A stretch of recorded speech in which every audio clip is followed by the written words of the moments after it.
We have on our line now Chad Jenkins, former FBI special agent. We have an arrest. Can you tell us any more, sir? Well, at this time, it's breaking news. It's your information and my information is about the same, Stuart. So, well, do you see this as a really big positive? Because most of the people I've talked to around this set, and Chris Wallace, this is very, very good news. I'm sure you'll share that. Oh, absolutely. I was on Fox and Friends this morning talking about this, and Brian Kilmeade and I were discussing, the information that was out in the media, and I was under the assumption that the FBI and all the federal law enforcement partners were closer at honing in on the individual perpetrator than was being talked about in the media, and rightfully so. Not to give a tip, not to give any clues to the subject. So I think they were close, obviously.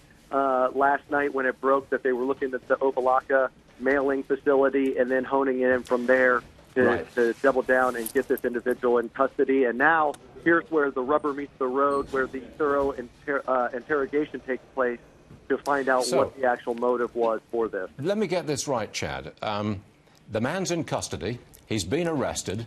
He's in a police station someplace. How can he be interrogated? Can he say, I want a lawyer? That's it. I'm saying nothing. I want a lawyer. He can say that, can he? Well, there is somewhat of an exigent circumstance because we already have, even of this morning, Senator Cory Booker, as well as, Director Clapper, having those mailings delivered to them just this morning. Exigent circumstance of danger to society would overrule the Mirandizing rights of that individual. So in that situation, he would not have to be Mirandized because of the exigent circumstance to the greater good of the public, because we don't know if there are more packages out there. Oh. I see that as light at the end of the tunnel. If you can actually ask the guy questions and get some serious answers, that would be a real breakthrough. Chad, hold on for a second. I have with me Stephen Rogers. Am I right in saying that, sir? We know each other. Yes, sir. Pleasure to be here with you. Sir. You're a special agent, I believe. Well, no, retired U.S. military intelligence, worked at FBI National Joint Terrorism Task Force. So what are they asking this guy now? They've got him in custody. He doesn't have to be Mirandaized, according to Chad Jenkins. What are they saying to him? Well, right now, what is key to this, Barney, is motive. They've got to find out the motive. They've got to find out if anyone else was with him. Is there anyone else out there with some of these devices? But let me just add this to you, and it's a very important point.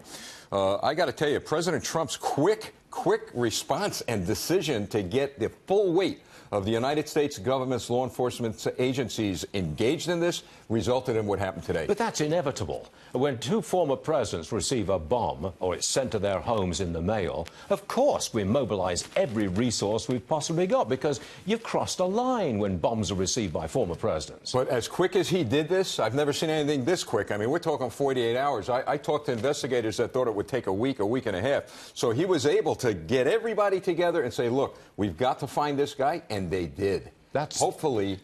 Yeah, like 48 hours, I guess. Remarkable. Is what they took. But they've got a lot of evidence. They've got the packaging around these packages themselves. Yes, as a result of the manpower. I mean, there's a lot of manpower there. You've got DNA, possibly. You've got trace evidence from the crime scenes, forensic evidence, a lot that they've got that we don't know about yet. Okay.